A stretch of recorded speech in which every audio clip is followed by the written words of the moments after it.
Et voici le plat de résistance de cette édition de carrière. Il s'agit bien de notre invité de la rubrique Success Story, le premier Africain formé et intronisé moine au temple Shaolin.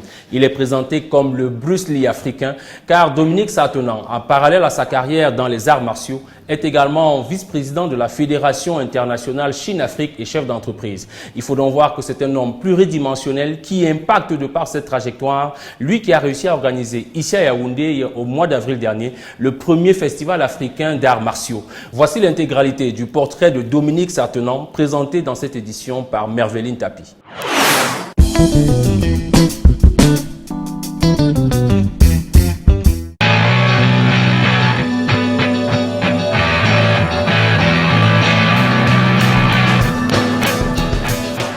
Regardez Success Story avec Johnny Walker. Keep Walking Cameroon.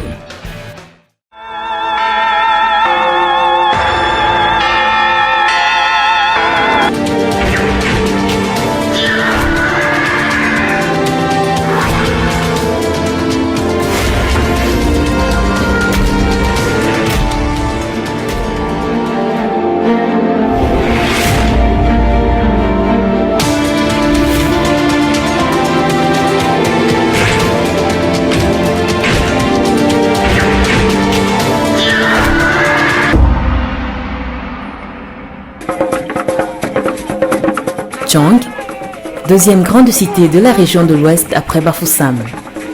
Ville historique qui a vu naître à Bafou un champion à l'incroyable destin. Troisième enfant sur 9 et unique garçon de la fratrie, il annonce ses couleurs depuis le berceau. Je suis né à la maison le 14 janvier 1975. Bien avant ma naissance, ma mère étant enceinte, elle a fait un rêve et on lui a dit l'enfant que tu portes, il faudrait que tu lui donnes le nom de Satenang. Au-delà de la connotation chinoise, elle a une signification asiatique qui veut dire Satenang, c'est moment calme.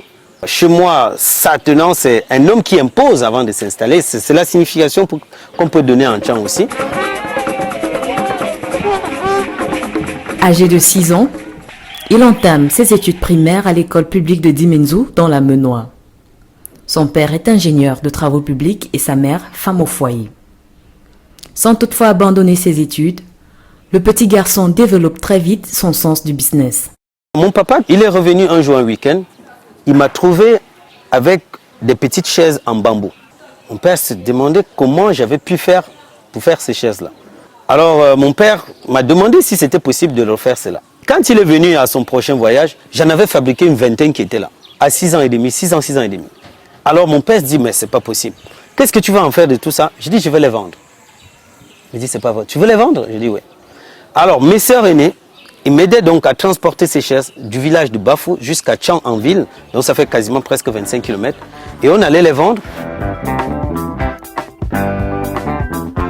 Avec les 75 francs CFA qu'il gagne de la vente des chaises en bambou, il achète des paquets de bonbons qu'il revend dans la cour de récréation. J'achetais un paquet de bonbons, je crois à l'époque, à 150 francs CFA. J'arrivais à les vendre à 250 francs. Donc j'avais une marge de 100 francs CFA. Alors cette marge, j'ai donné à ma mère qui économisait. Alors, dès l'âge de 8 ans, j'ai fait comprendre à mon papa, que je voulais ouvrir une épicerie. Je suis allé couper les bois, j'ai fait des étagères. Ma maman m'a accompagné, elle m'a accompagné en ville. On a acheté tout ce qu'on avait besoin, comme le pétrole, toutes ces choses-là, on a acheté, on a mis à la main. Lors d'une compétition interscolaire, on lui découvre des talents de footballeur. Ses parents, omnibulés par la prestation d'Albert Roger Mila lors de la CAN 1984, voient en leur fils un futur champion de foot.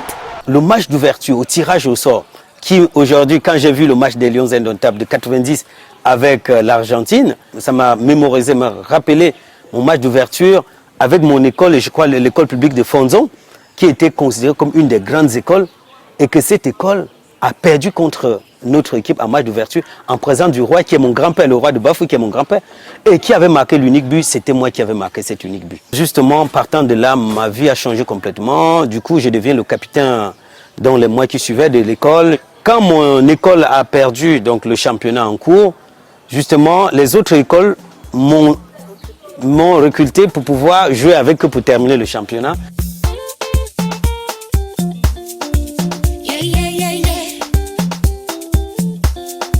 Oh, darling, sis. En 1987, alors âgé de 12 ans, il obtient son certificat d'études primaires élémentaires.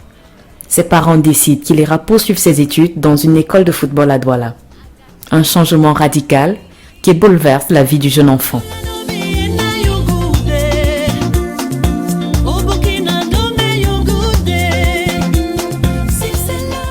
Pendant ces vacances-là, son oncle l'emmène au cinéma du Vouri à Douala.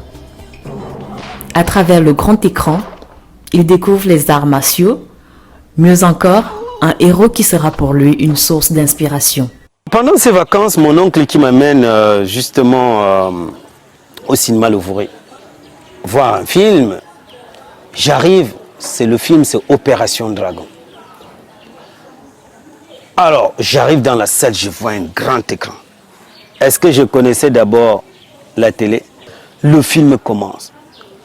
Alors, j'étais entre mon oncle et ma belle-tante, donc je suis au milieu d'eux. J'ai fixé mes yeux à l'écran, du début jusqu'à la fin, jusqu'à ce que les écrits s'élevaient. Et alors, mon oncle, évidemment, qui s'élève pour partir, ma tante aussi qui s'élève pour partir, l'un sans doute pensant que je les suivais, je suis resté assis. C'est quand ils arrivent à l'entrée, ils ne me voient pas, ils m'écrient, mais tu es où? C'est là où je me lève tout étourdi. Je ne savais même pas où j'étais.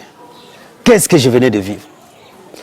Alors, cet homme qui est Bruce Lee est venu complètement balayer le rêve qui était celui de mes parents et créer mon propre rêve.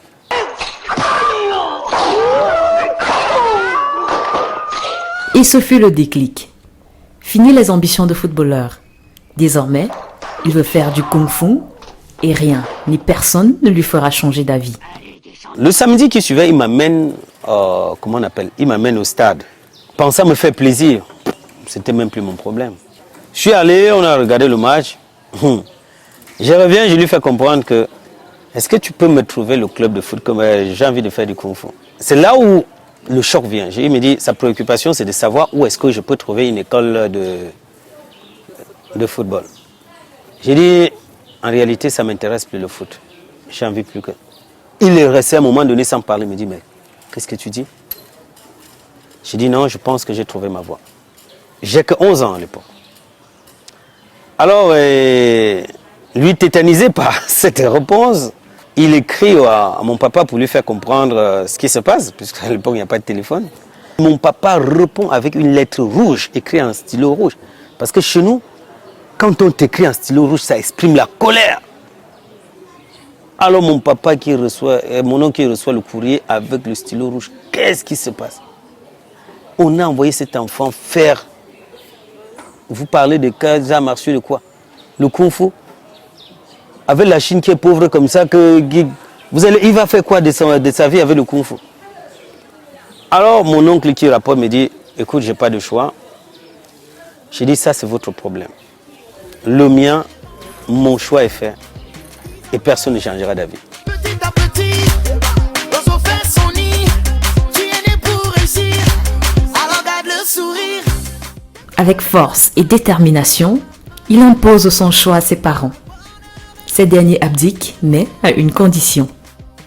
Mon papa donc a trouvé la résolution suivante. S'il travaille bien à l'école, on le laisse faire son kung-fu. Maintenant, un autre challenge était de trouver une école de kung-fu.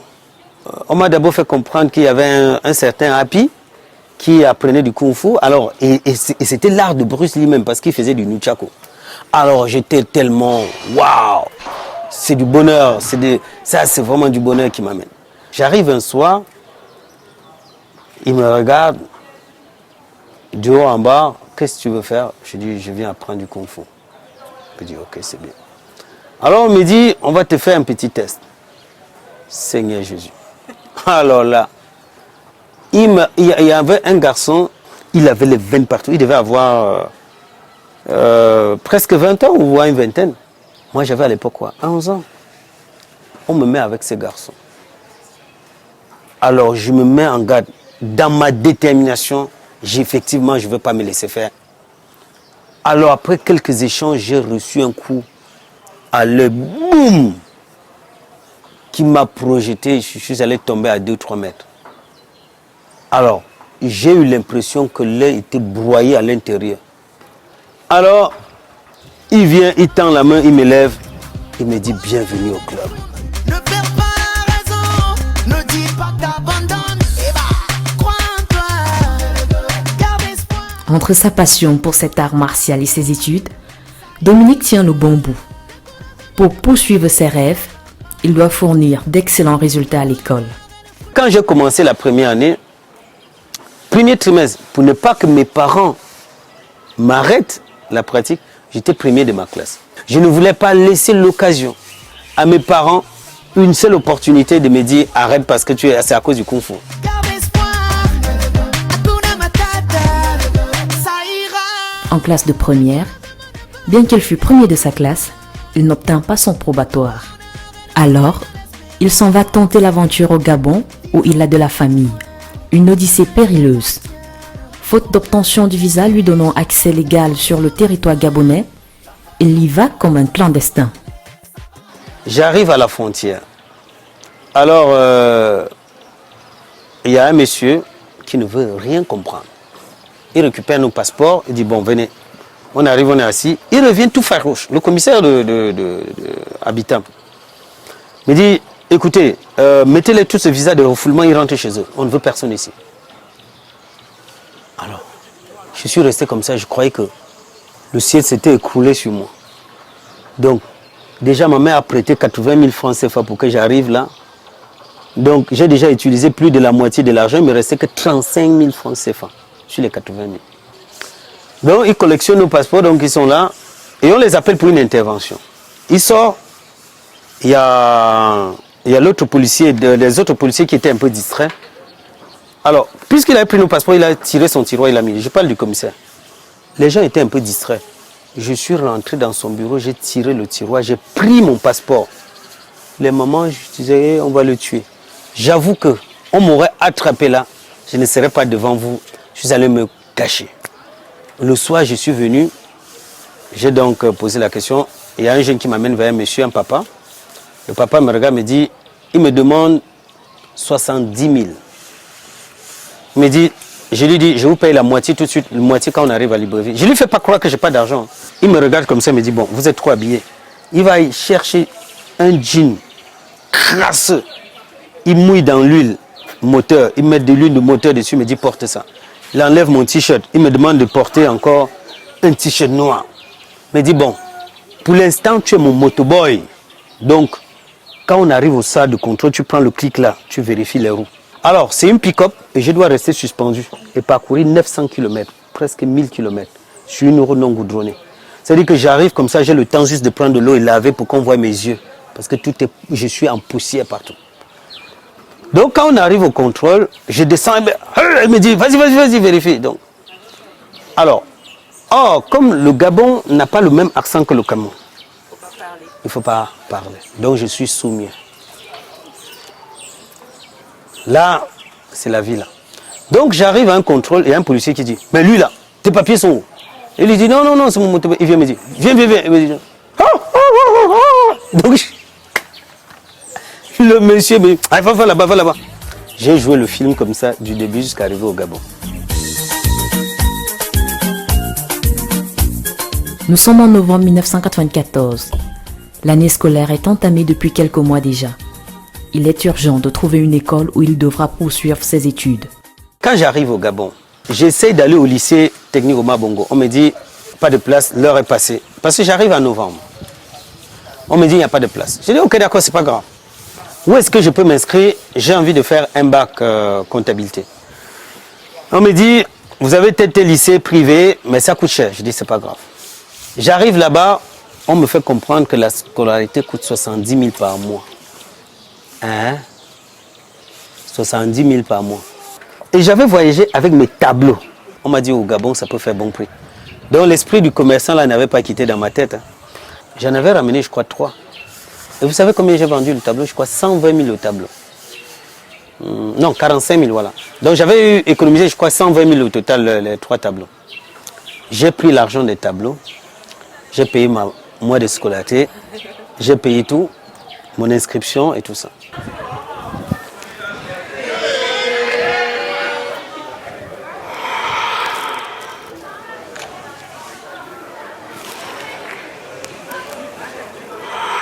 fois bien installé et ses déboires scolaires réglés, sa vie reprend son cours normal.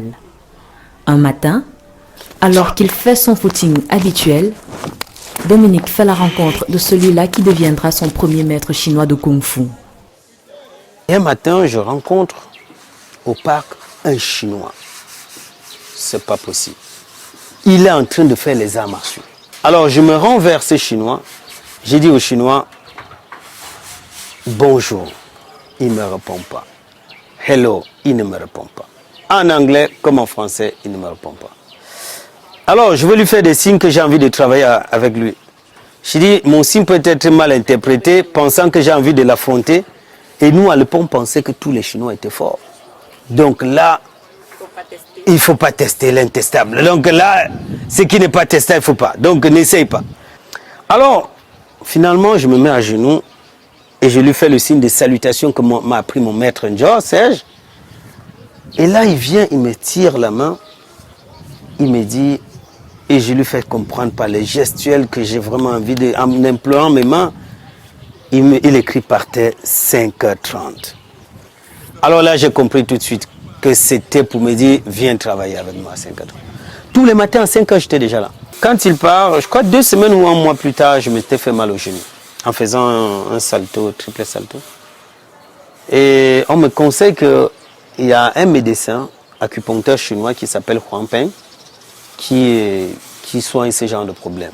Il doit être en 94. Alors, je vais voir M. Huang Peng, je lui présente mon pied, je l'explique, il me dit comment je me suis fait mal. Je lui explique, il me dit, quoi, vous faites du kung-fu? Il y a du kung-fu ici? Je dis, oui, je fais du kung-fu. Alors il me dit, je dis, mais pourquoi me poser la question? Il me dit, j'ai été vice-champion de Chine de kung-fu. Alors je me suis mis à genoux, je dis, mais je ne sais pas. C'est quel bonheur, c'est incroyable. Alors c'est ça ma vie.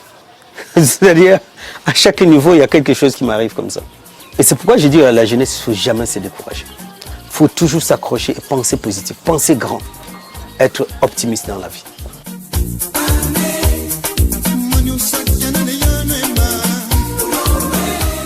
Avec ce nouvel entraîneur, c'est une nouvelle aventure qui démarre. Brillant élève par ailleurs, il se fait très vite remarquer dans son nouvel établissement scolaire aussi. C'est un lycée qui venait de s'ouvrir.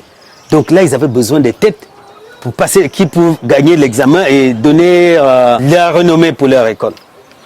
C'est que là, M. Diouf dit que mais il y a un problème. Mais qui êtes-vous? Il commence donc à savoir qui je suis. Je lui parle de mon parcours et tout. Qui vous paye vos études? Je dis c'est moi-même. Mes camarades de classe, je les faisais des cours de répétition. Eux, ils me payaient 10 000 par là, 5 000. Et ça me permettait de payer mes études. Voilà comment. Finalement, je n'ai pas eu de problème. Et l'examen arrive, je suis le seul qui est admis d'office.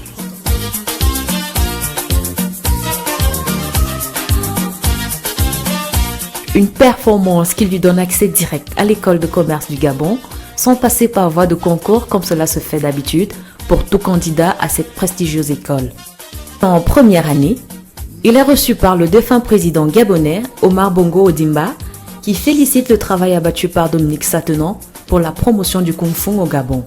Le président Bongo perd son âme, m'a donc invité au palais pour me remercier parce qu'il m'a fait comprendre que mais toi, tout ce que tu fais, je suis content. Grâce à toi, les relations entre la Chine et le Gabon sont au bon point. Et il me dit grâce à ton ya. Donc, et là c'était tellement... Alors j'ai un petit cadeau pour toi.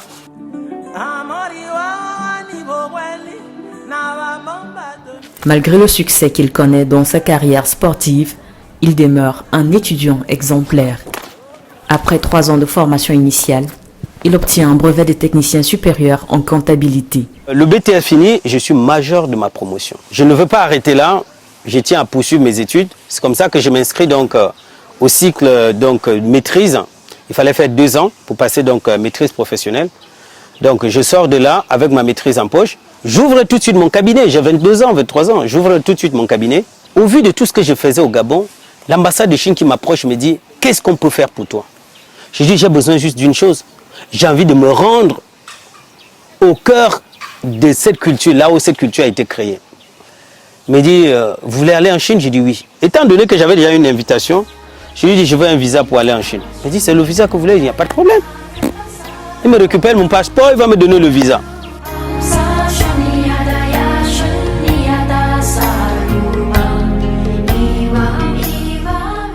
1999. Dominique Satenon foule pour la toute première fois le sol chinois. À l'occasion de cette première visite, il reçoit une invitation capitale. Sur le coup, il ne réalise pas qu'il obtient grâce à cette invitation son ticket d'accès au temple de Shaolin. Quand j'arrive dans cette école, je me rends compte que ce n'est pas réellement le temple de Shaolin que je voulais. J'étais choqué, j'étais triste. Mais en fin de compte, j'étais fier parce que enfin je me trouve en Chine et je vais pouvoir travailler avec les vrais experts. Alors, un matin, il y avait un grand événement à Shaolin. Et cet événement, c'était quoi? C'était l'intronisation de l'actuel chef spirituel. Alors, il est là en train de faire son discours. Il y avait une barrière qui nous sépare. Il me fait signe de la main. Je saute la barrière et je viens vers lui. Il prend sa carte, il signe dessus, il me remet.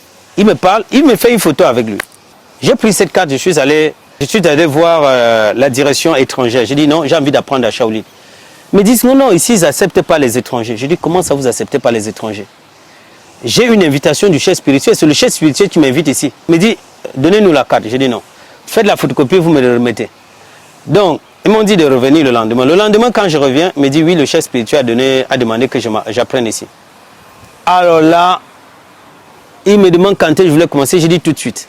Dans cette école, je suis venu pour 1 mois, j'ai pris mes affaires. Je suis resté 6 mois à Shaolin. Juste en hiver, le temps d'aller chez moi, prendre toutes mes affaires, m'organiser, libérer l'entreprise que j'avais ouverte et tout ça, céder à quelqu'un et puis repartir à Shaolin. Rester au temple. Je suis resté 4 ans.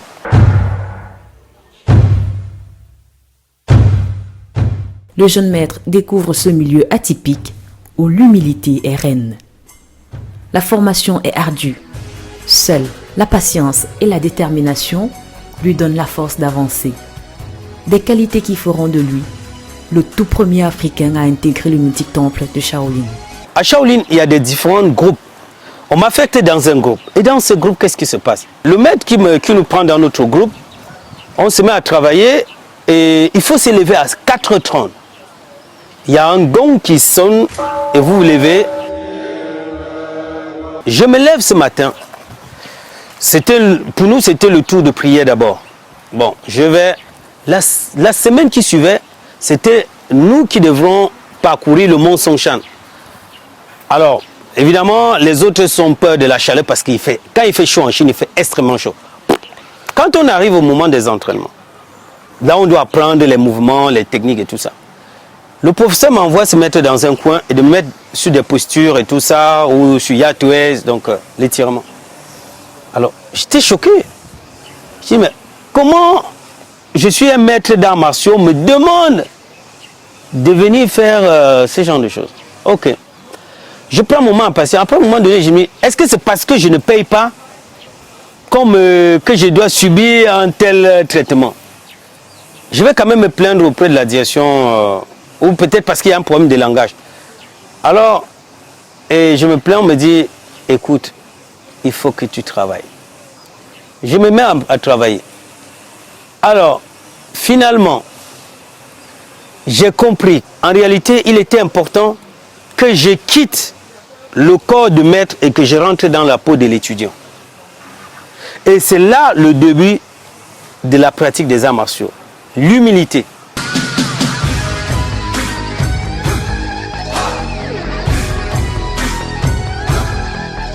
Après cette formation, un choix s'impose. Je suis ce qu'on appelle moine bouddhiste guerrier. Donc, alors en ce moment, pour moi, il était donc question de passer un examen pour devenir moi bouddhiste religieux. J'ai dit non, je suis un prince. J'ai refusé à mes parents de faire le foot, mais je ne vais pas aussi les refuser. Voilà, de ne pas me marier ou quoi que ce soit, de ne pas faire des enfants. Il souhaite intégrer l'Université des sports de Pékin, mais sa candidature est rejetée. J'arrive à l'Université des sports de Pékin, la formation était tout autre chose, il fallait la payer. Elle coûtait excessivement cher. Alors, les autorités m'ont dit, de l'université m'ont dit, vu tout ce que vous avez fait pour promouvoir la culture chinoise, on peut vous aider à obtenir la bourse. On me donne un dossier de bourse à remplir et que le ministre de tutelle, mon ministre donc de l'enseignement supérieur, doit signer pour que j'obtienne cette bourse. Le ministre ne comprenait pas que j'ai une bourse pour aller faire les arts martiaux. Il a dit non. Si c'est pour signer une bourse pour que vous allez étudier de la science, je peux vous l'accorder. Mais aller faire les arts martiaux, non, oublié. Le ministre a refusé de signer. Donc je suis rentré au Gabon, j'ai réuni les moyens que je pouvais. J'ai donc payé ma première année d'université. Il devait me coûter dans les 17 000 $. C'était quand même beaucoup. Alors quand j'ai payé ça, la même première année, je suis admis à l'équipe des sports de Pékin. On est allé à une compétition internationale. J'ai ramené une médaille d'or et une médaille de bronze. Alors, c'est là que les autorités de la Fédération internationale me disent, mais qui est ce monsieur?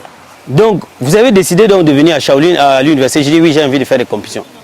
Alors, me dit, votre pays, malheureusement, n'est pas reconnu au niveau de la Fédération internationale. Mais on va vous aider.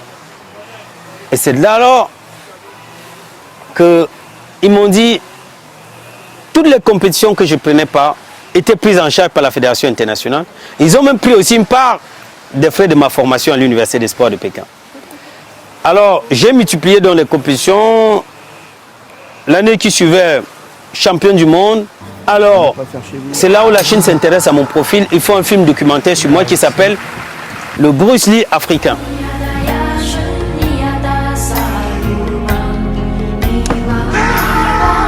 Médaillé d'or, champion du monde de Kung Fu, il se blesse en 2007 et on lui propose de passer un examen pour le grade de juge.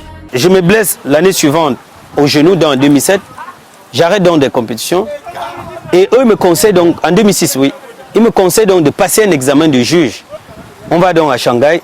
À l'époque, c'est un ministre camerounais en visite en Chine en 2006 avec le chef de l'État. Le ministre Mebara, à l'époque, quand ils ont vu les médailles que j'avais engranées pour l'image du Cameroun, ils ont dit on va vous soutenir. Il m'a donné personnellement les frais de cette formation. Je suis allé à Shanghai pour 2 mois où j'ai passé mon concours. Et dès lors que j'ai obtenu ce concours, c'est là où la France a demandé à ce que je vienne former et restructurer la Fédération française de Wushu. La France, un choix stratégique.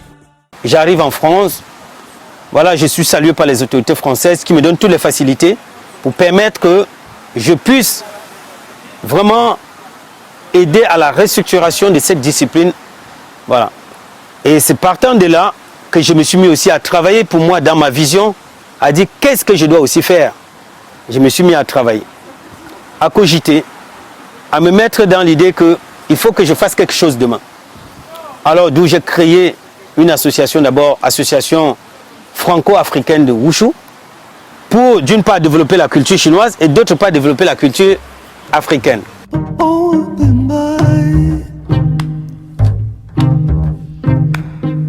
En 2011, il est reçu par l'ancien président français Nicolas Sarkozy à l'Élysée. J'ai présenté justement une démonstration des arts martiaux chinois, une démonstration de la danse africaine, précisément la danse bamileke, le menzon.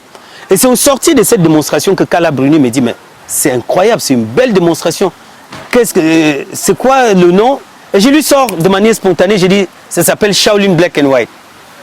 Alors, et là le nom l'a tellement marqué que je suis rentré, donc j'ai créé l'association internationale Shaolin Black and White, donc un mélange, un métissage culturel entre la culture chinoise et la culture africaine.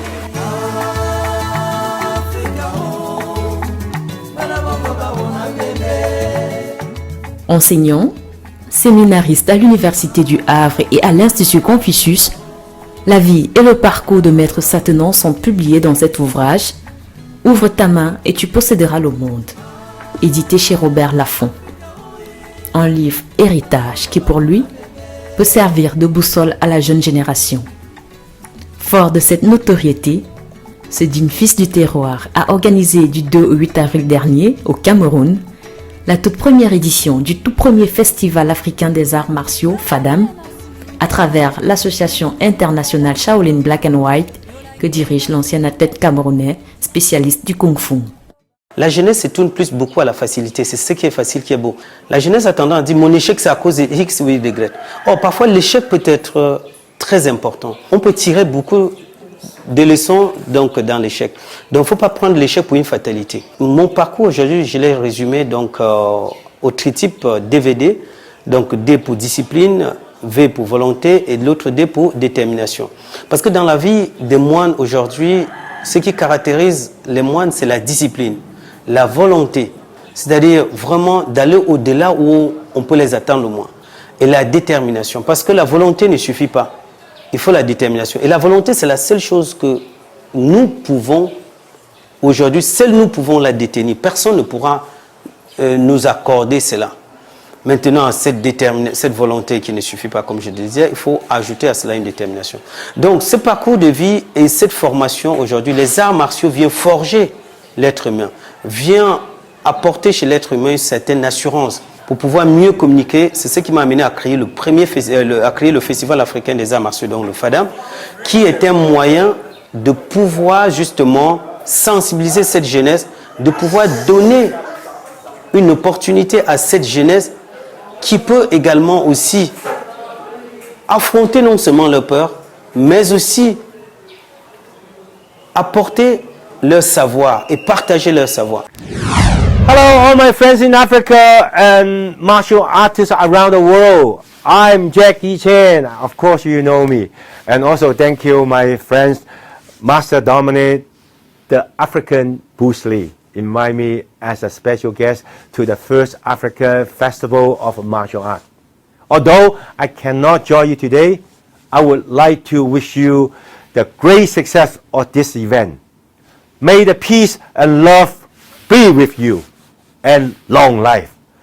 Fadam. Malgré la controverse autour de l'arrivée manquée de Jackie Chan et Gérard Depardieu à ce grand événement, Dominique Satenan est serein et rassure quant à la prochaine édition du FADAM. J'ai côtoyé plusieurs chefs d'État aujourd'hui, qu'ils soient des chefs d'État européens, qu'ils soient des chefs d'État africains. Voilà. Et pourquoi? Parce que j'ai cru en moi et je me suis mis à travailler pour être ce que je suis devenu aujourd'hui dans le monde. Ça fait 10 ans aujourd'hui que je suis le seul non-chinois.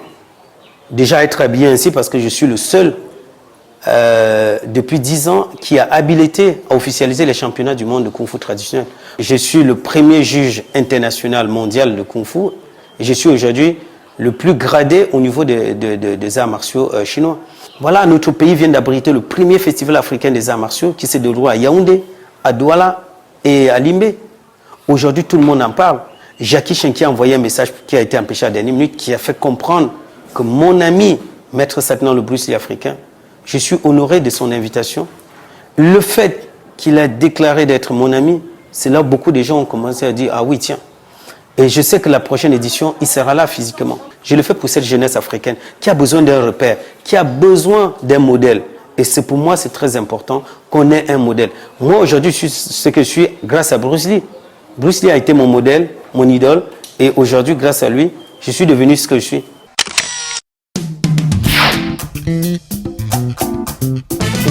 Pour vous qui nous rejoignez à l'instant, sachez qu'on a juste changé de décor, mais on est toujours avec le même invité, le seul moine Shaolin africain. Lui, c'est Maître Satenan que je rejoins pour la suite de cet entretien. Et j'ai envie tout de suite, Maître, de vous demander comment on vous appelle à travers le monde. Moi, je sais que vous êtes le Bruce Lee noir, par exemple. Le nom le plus courant donné par des médias, c'est le Bruce Lee africain. Qui est en fait le nom d'un film que sur mon parcours que la chaîne nationale chinoise a tourné en 2007. Alors il y a les Européens qui m'ont surnommé le Chinois noir, mais le nom en réalité que j'ai eu en Chine de mon nom bouddhiste du temple de Shaolin auquel quand j'ai été consacré, c'est Shi Yen Mai. Mai pour le Cameroun. Donc Yen, c'est la génération auquel j'appartiens. Et le Mai, c'est Cameroun, en fait. Parce que le Cameroun, en chinois, s'appelle Camelon. Et c'est le Mai du Cameroun qu'on a extrait donc, pour pouvoir me donner mon nom. Quelles sont les valeurs qui, de manière générale, encadrent votre vie? Les valeurs, pour moi, reposent sur l'humilité. Parce qu'aujourd'hui, la plupart des pratiquants portent les grades sur les épaules. Je suis ceinture noire, combien de dan, et ainsi de suite. Non, ce n'est pas les dan qui font la valeur de l'être humain. Parce que ces dames doivent être portées dans la tête, dans l'esprit. Donc l'humilité, l'amour envers son prochain, ça c'est des valeurs et des qualités que le pratiquant d'arts martiaux, qu'un maître d'arts martiaux doit pouvoir porter avec lui.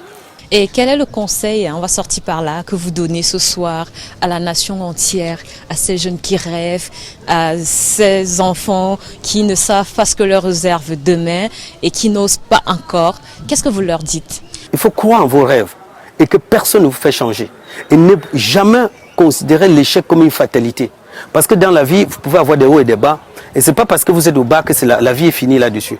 Il n'y a que Dieu qui est la seule personne capable de vous dire tout s'arrête là. Vous l'avez dit, il faut croire en ses rêves. Et l'un des rêves de nombreux Camerounais aujourd'hui serait de voir Jackie Chan au Cameroun. Oui, justement, nous l'avions manqué cette fois-ci, qu'il soit lui-même là physiquement. Mais à travers sa vidéo, les gens ont compris que Jackie Chan, c'est un ami à moi. Oui, Jackie Chan sera bel et bien. C'est ma détermination. Et je ne fléchirai pas. C'est de l'amener en Afrique. Alors, quel sera donc le pays qui va l'accueillir? En tout cas, le FADAM va accueillir Jackie Chan au Cameroun, tout comme j'ai créé le FECAM, parce qu'avec le FECAM, qui est le Festival camerounais des arts martiaux, qui aura lieu chaque année au Cameroun, ce sera l'occasion pour nous d'amener justement des grands champions au Cameroun. Et c'est ça aujourd'hui le FADAM, le FECAM, c'est de fédérer les arts martiaux autour d'une cause noble, l'unité, la fraternité et la paix. Et c'est sur cette note d'unité que je vous dis merci. Merci beaucoup. Ce fut un plaisir de vous avoir dans cette émission. Plaisir partagé et merci encore à cette équipe. Merci pour ce que vous faites pour créer la lumière, pour ce que nous faisons à travers nos frontières, pour l'image de notre beau pays, le Cameroun. Allez, à très bientôt. À très bientôt. Merci.